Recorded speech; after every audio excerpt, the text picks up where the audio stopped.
Sa ating buhay, Kristiyano, mga kapatid, ah, hindi nawawala yung mga bagay na minsan hindi natin gustong mangyari. Okay? That's why hindi natin maiwasan na malungkot at malumbay. Diba? And minsan yung lungkot na yun ay umaabot hanggang panaginip. Okay?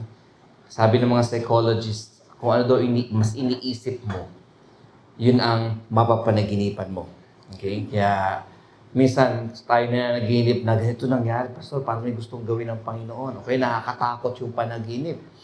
Yun pala, nanood ng horror, kaya natakot ka. Pati sa panaginip mo, sineryoso nun.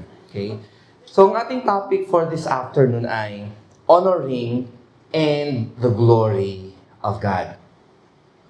At just sa verse na yan, okay? Okay, meron mo ng tanong yan. What should you know about honoring? Okay, yung salitang honoring, ano ba meron dyan? Isa sa mga sikat na verse sa Bible ay yung gumamit ng word na honor ay yung Ephesians chapter 6. Children, okay, honor your parents in the Lord. Now, when it comes to Diyos, paano ba yan? Kasi sa buhay natin, parang, basta kay Lord ako, kasi naririnig natin yung mga salita na, basta ako, hindi ko nakakalimutan si Lord kahit hindi ako nakaka-attend, hindi ako nakakapag-Bible, hindi ako nakakapag-pray, pero hindi ko siya nakakalimutan.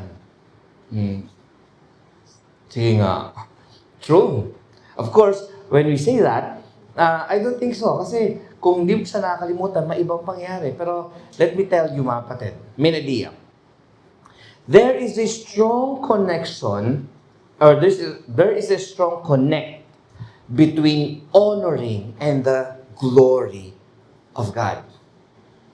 Yung honoring, yung pagbibigay parangal, ay konektado yan sa karangalan ng Diyos. If you really, really understand, then pararangalan mo ang Diyos. If you don't understand, then alam mo na, yung opposite.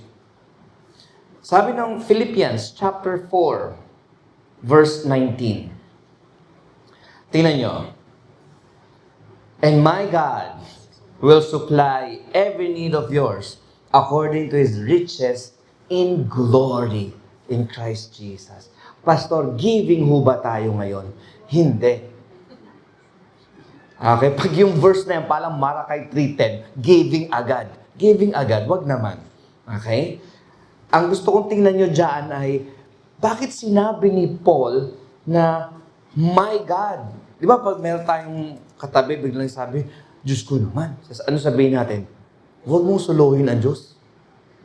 Pero dito si Paul, ang sabi niya, hindi niya sinabi na our God. Hindi sinabi na ating Diyos. Ang sinabi niya doon, Gab, ay yung aking Diyos. Sandali. Si Christ, sabi niya, my Father, who is your Father? Hindi niya sinabi na our Father, ha? Kundi iba. Why? Bakit sinabi na, play of words lang ba yun? O may tinatawag na gustong puntuhin si Pablo? Okay?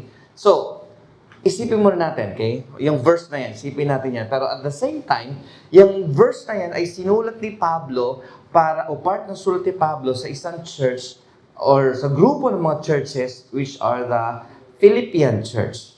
Now, tingnan natin. Mag-run through tayo ng konti para maunawaan natin na will supply all your needs. Okay? Tingnan muna natin yung pinanggalingan ng letter na to, the Philippian church. Qualities of the Philippian church. Unang-una, in chapter 1, verse 5, ang sabi doon, sila ay partners in the gospel. Sila ay mga kabahagi. Sabihin nyo nga, kabahagi. Sila ay kabahagi ng ng salita ng Diyos. Sa pangangalat ng salita ng Diyos, sila ay bahagi noon. Pag sinabing partner, kumbaga hindi ka buhay nang wala yung isa. Partner kayo. Even sa magjuwa, di ba? Alam din natin yan. Partner ko yan. O wife ko yan, o husband ko yan, o girlfriend ko yan, o boyfriend ko yan. There is partnership. Ang Philippian church ay kapartner ni Paul when it comes sa gospel. Sunod, sila ay obedient. Kahit na wala si Pablo. Mamaya, babalikan ko yan ha. Sabi ni Pablo, ngayon sinusunod niyo ako even in my absence. Okay? Work out your salvation with fear and trembling. Pangatlo, yung church na ito, tingnan yung church na to they worship in spirit. Pag nag-worship sila, they really worship. Ano isa sa mga iniisip ko minsan pag nandito ako o kaya sa center ako o sa ibang church, at tinitingnan ko lagi ay sino dito ang pag nag-worship ay talagang nag-worship. At kapag tumitingin ka sa paligid, iba't ibang ginagawa ng tao. Minsan nag-cellphone. Minsan naman, nakatulala na ganyan. Okay? Iba naman, ay gano'n ang gano'n.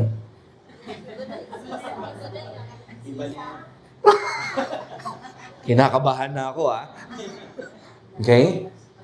Okay? Iba naman, para sinisilaban ng puwet. Tapos, inom ng tubig. Iba naman, sa mail minsan. Yun, timpla ng kape, yan. Kinakabahan na tuloy na. Nervyoso na tuloy.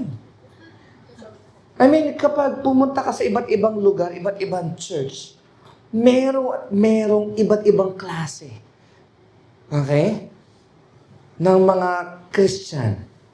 Pero pag tinitingnan ni Lord ang church, hindi siya tumitingin individually.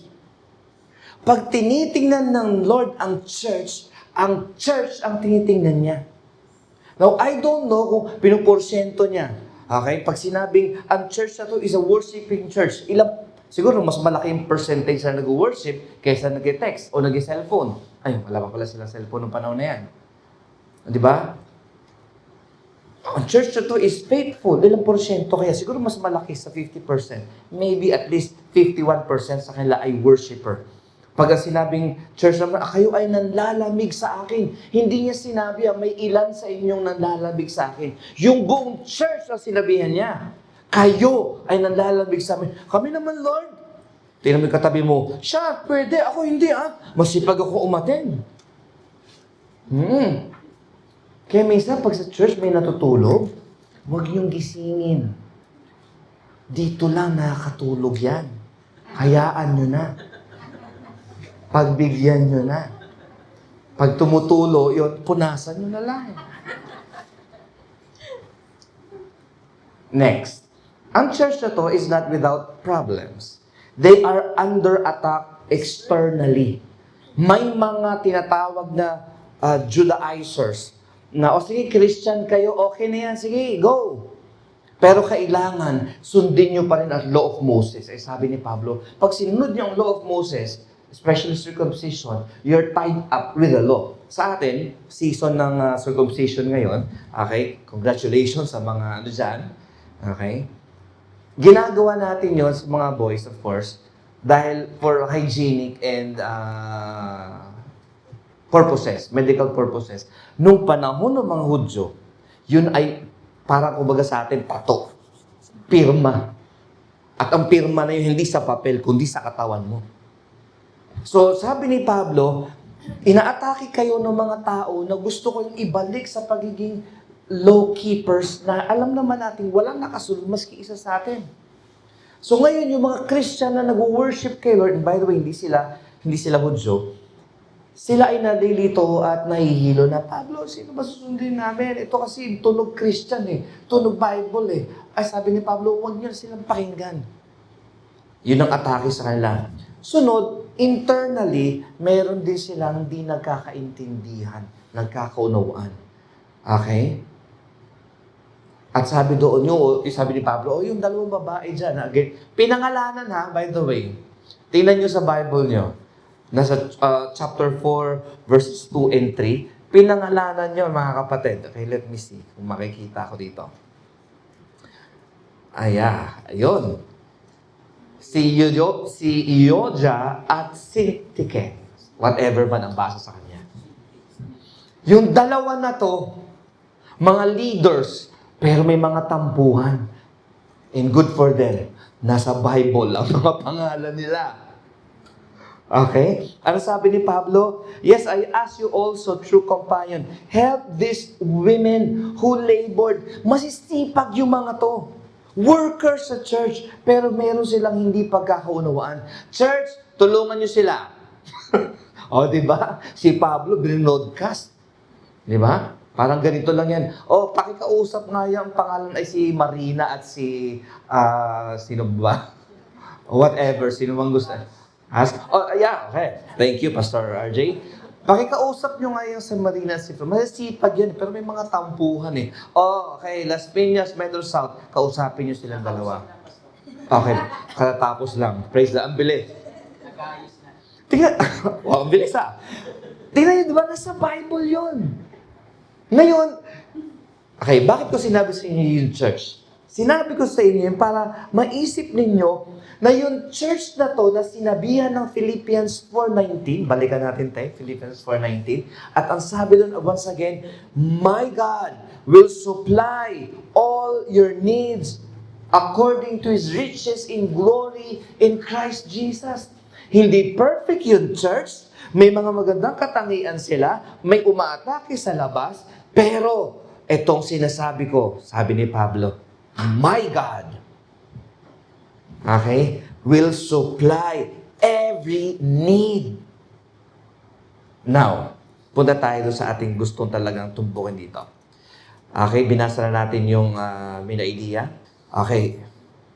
So again, between honoring and glorifying God, there is a strong connect. Now, tingnan natin to mga kapatid.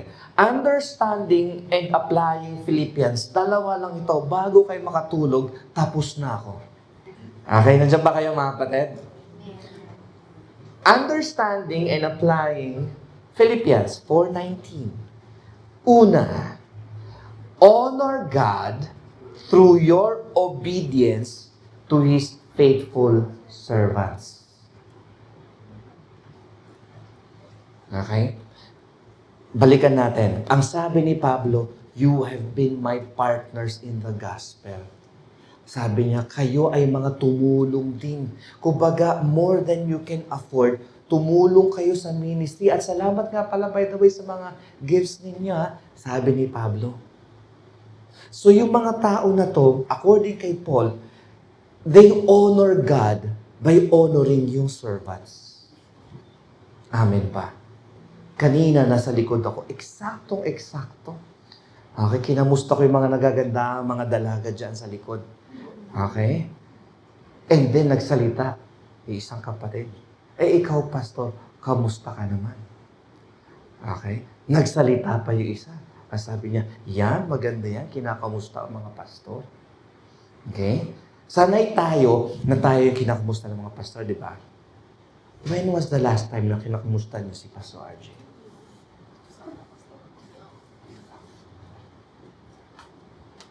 Silence means? When was the last time? Okay? Hindi ko alam kung anong tingin niyo sa akin. Parang nag-usap siguro kayo, pastor, no? Kayo talaga mga pastor. Ganyan kayo eh. Nag-uusap kayo. Hindi kami nag-usap, mga kapatid. Nag-usap kami kanina, pero hindi tungkol dito. Pero when it comes to honoring God, hindi mo pwedeng sabihin na, ino-honor ko ang Diyos, pero hindi mo ino-honor ang servant ng Diyos. Hello? Okay, pwede kayong lumingon ng konti at tingnan nyo ang mukha ni Pastor RJ. Say hi. Ayun. Di ba? Unahan ko ba sarili ko rito? Parang, sige, unahan ko na sarili ko. Nasa number 2 ito eh, pero unahan ko na sarili ko. What's the difference between honoring and respecting? Ang respect ay ito. Pag magkaharap tayo, I respect you. Pag magkatalikod na tayo, hulaan nyo na lang. Ang honoring, kita nyo ko o hindi nyo ko kita, you honor me. Kita kita o hindi kita kita, expect, hindi kita sisiraan sa iba. That's honoring. Kaya ang sabi sa Bible, hindi, children, respect your parents in the Lord. Ang sinabi, children, honor your parents in the Lord. Balikan natin yung Philippians 4:19 once again. Ang sabi po doon, mga kapatid, and my God will supply all your needs. Diba? According to His riches in glory. According to His riches, nag-glorify mo ba ang Panginoon? Ino-honor mo ba ang Panginoon? Ino-honor mo ba? Yung sinabi ni Pablo, and my God will supply. Yung part lang na yun, kapag yun lang tinignan mo, parang giving lang ang dating, di ba? My God will supply. Pero balikan mo yung previous 3 chapters. Katulad sinabi ko sa inyo kanina, yung Philippian church as a whole, sila ay kapartner ni Pablo, pinagpipray nila si Pablo, iniingatan nila si Pablo, they honor God by honoring the servant of God. Amen? Amen ba? Paano gawin? Paano i-honor ang especially kapwa mo rin? Yung leader mo. Okay? Nako. Tingnan natin. Balikan natin. Okay? Sabi doon, and my God will supply every need of yours. Paul, as a servant of God, Paul's understanding about his God. Okay? May kasabihan nga when you bless the man of God, the God of that man will bless you. Okay? Okay, hindi ako nag-exhort dito, ha? Ang sinasabi ko lang ay, in season or out of season, kailangan mong pangalan. Okay? Ito minsan ang problema ko. Minsan may mga kabataan o mga tao na nagbi-bless sa mga nakakatanda. Bless ng bless. Pero pag inutusan ang sagot, wait. Huwag ka na mag-bless. Okay? Tapat mo na lang yung sabato mo. Nay, batukan mo nga ako, hindi ako sumusunod sa'yo. Di ba? Yes nyo? Ouch. Okay, para medyo social na konti, sabi nyo, ouch. Bless ng bless. Kung murahin naman yung nanay, wagas. Is that honoring? No, that's not honoring. Ano ang pangunawa mo sa honoring? Okay? May kwento sa Bible. 2 anak inutusan. Anak, gawin mo to. Umoo. Hindi ginawa. Isa, anak, gawin mo to. Humindi. Pero ginawa. Ang tanong sa dulo ni Christ, sino ang sumunod? Yung pangalawa. Okay? Now, hindi ko sinasabi sa inyo lahat ng umutos ay maghindi kayo, pero sundin nyo pa rin. Ang ibig sabihin ay, hindi yung words mo ang mas importante, kundi yung pamumuhay mo.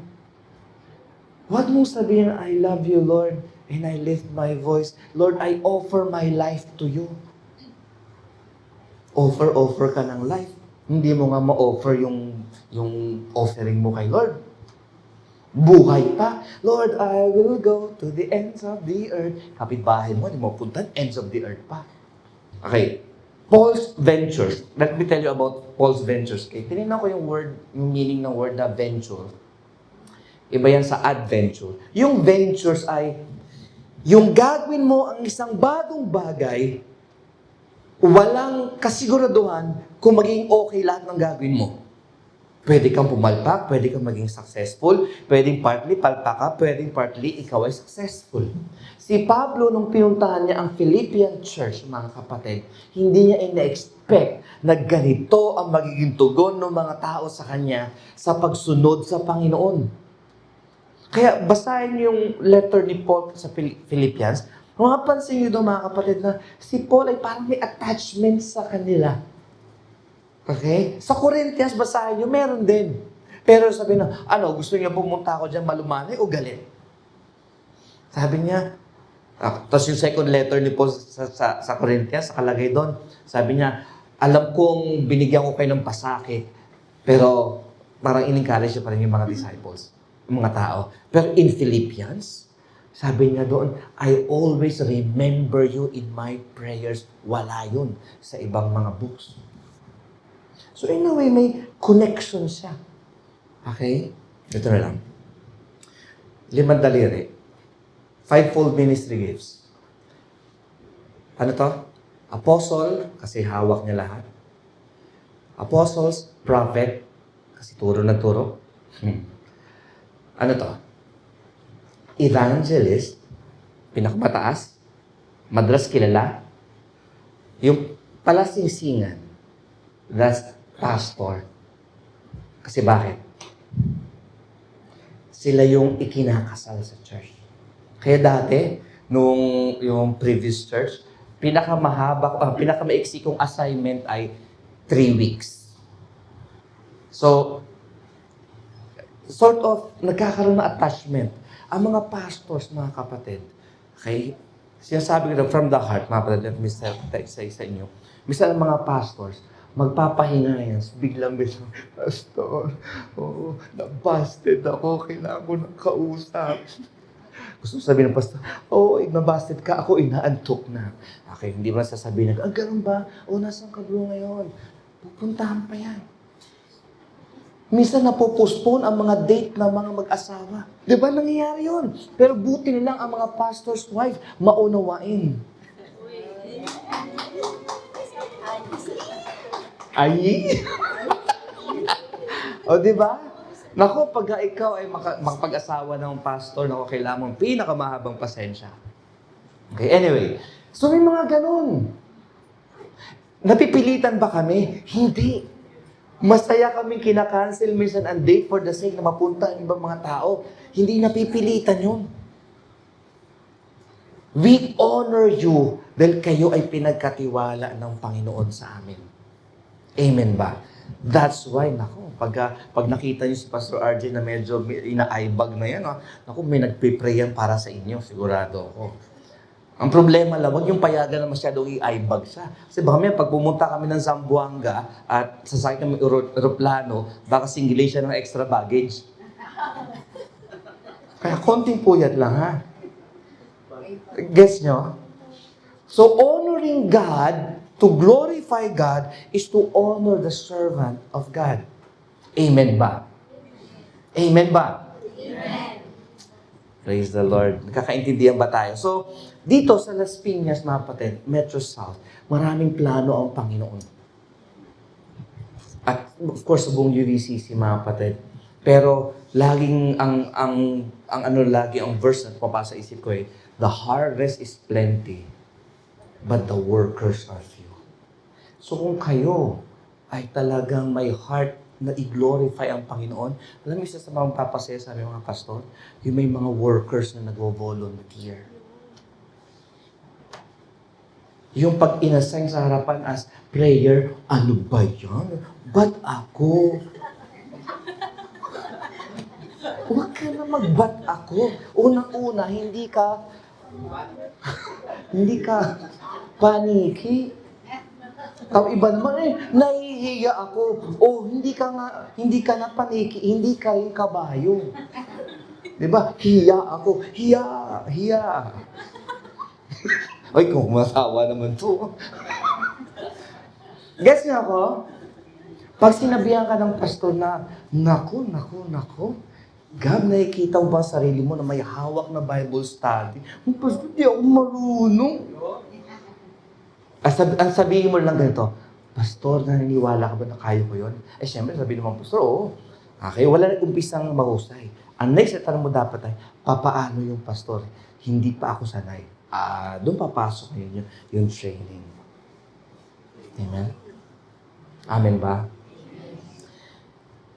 Part yun ng honoring the Lord. Nag-share ka ba ng gospel sa mga ibang mga tao? Di ba? Ikaw ba may mga taong lapitin ka ba? Friendly ka ba? Sino dito ang mga friendly?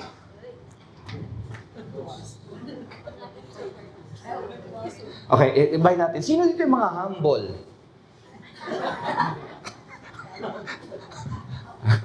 Kung ikaw ay friendly, God bless you. Hindi lahat pinanganak ng friendly. Iba pinanganak ng may sama ng loob. Kaya hindi mo makita. Lagi sa lubong ang kilay. Oo lang, tinanong mo lang, kumain ka na. Hindi. Ganun lang guys. Wala pa nga eh. Walang kaaway pero galit. Ang itsura. Medyo lambingan mo naman ang mata mo. Okay, tingin ka sa katabi mo, medyo sabi, pakita mo sa kanya yung malambing mong paningin. Di ba? Hallelujah. So, number one, mga kapatid, again, honor God through obedience to His faithful servants.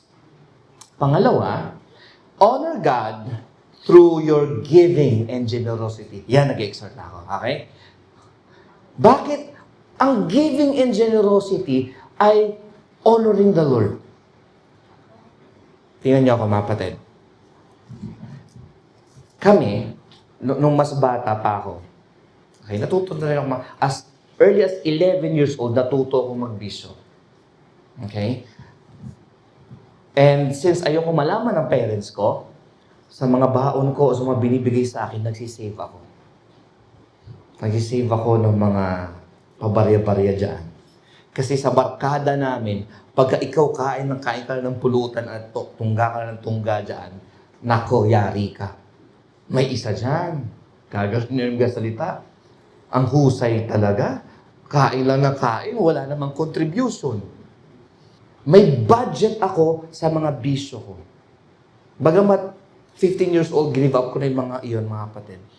Pero may mga tao na may budget sa bisyo na born again. Ngayon, dapat may budget ka para kay Lord. Amen ba? Now, how do we do this? Ang sabi ng Bible, according to His riches in glory in Christ Jesus.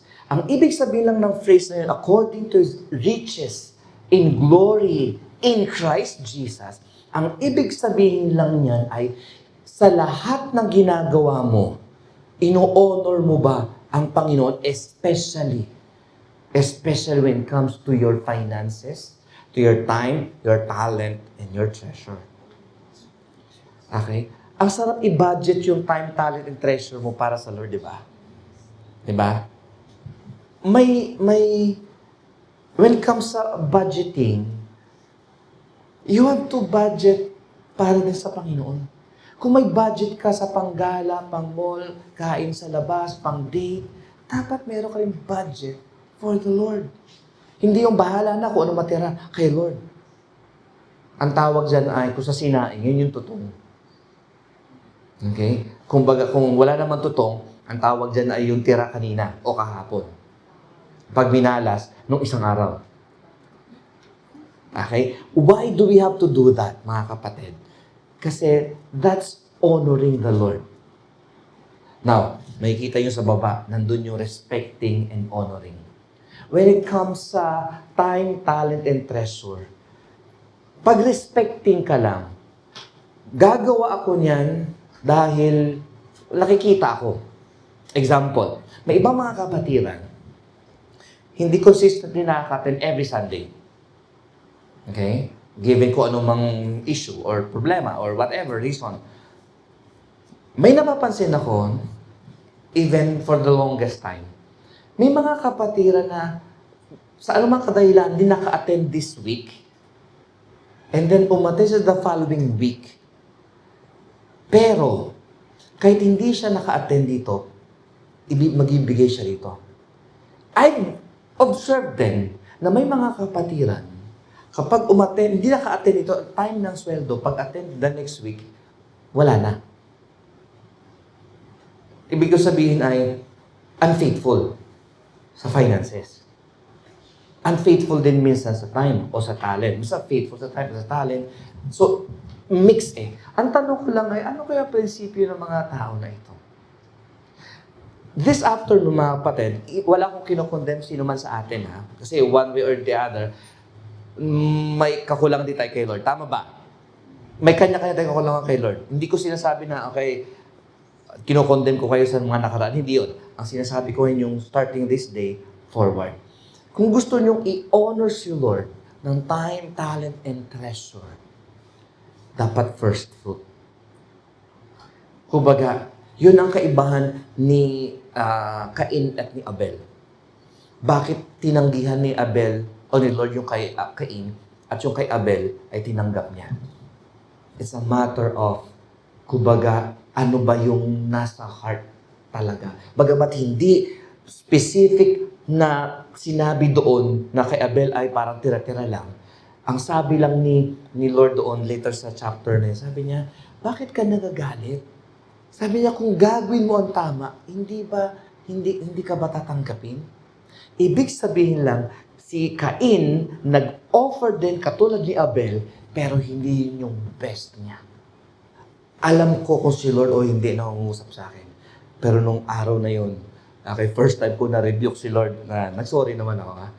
Pero that day, mga kapatid, wala nang pila. Sige, ano lumabas dyan? Okay? Of course, hindi yung 20. Bagal na bagal yun. Okay. May kurot. Okay? Pero I was thinking ng panahon na yun, binigay ko ba ito dahil napipilitan ako? Wala akong choice, si Lord na nagsabi. I have to love yung ginawa ko. Kaya bago ko ibinaba yun, Lord, may kurot. Pero Lord, I will obey you, Lord. At Lord, itama mo ang feelings ko. Kasi ang feelings ko hindi importante. Kundi yung decision ko ang mas importante. Sino sa inyo agree? Mas importante yung decision mo kaysa sa feelings mo. Diba? Parang ayaw mo magbigay. Pero alam mo kung paano. That's honoring. Huwag natin i-misinterpret yung God loves a cheerful giver na pag masaya ka, yun lang yun. Hindi. Kung ang saya mo ay kakuriputan mo, hindi rin acceptable kay Lord yun. Guess nyo? Pero again, hindi lang yan. Parang may gusto ko mausap sa akin pagkatapos ito, no? Yung mga tingin sa akin, okay, Pastor, bumaba ka lang. Huwag niya, usap tayo. Nasaan ako? Is honoring the Lord. Amen ba? Gets niyo ba ako, mga kabataan? Mga hindi na masyadong kabataan dyan? Gets niyo ako? Yung God loves a cheerful giver, hindi yung basihan mo, kundi yung basihan ni Lord. Mahal mo ba yung basihan ni Lord o mahal mo yung basihan mo? Mahal mo ba yung generosity ng Diyos or mahal mo yung kakuriputan mo? Hindi. Hindi dito. Hindi ito. Amen ba? Amen ba? Amen.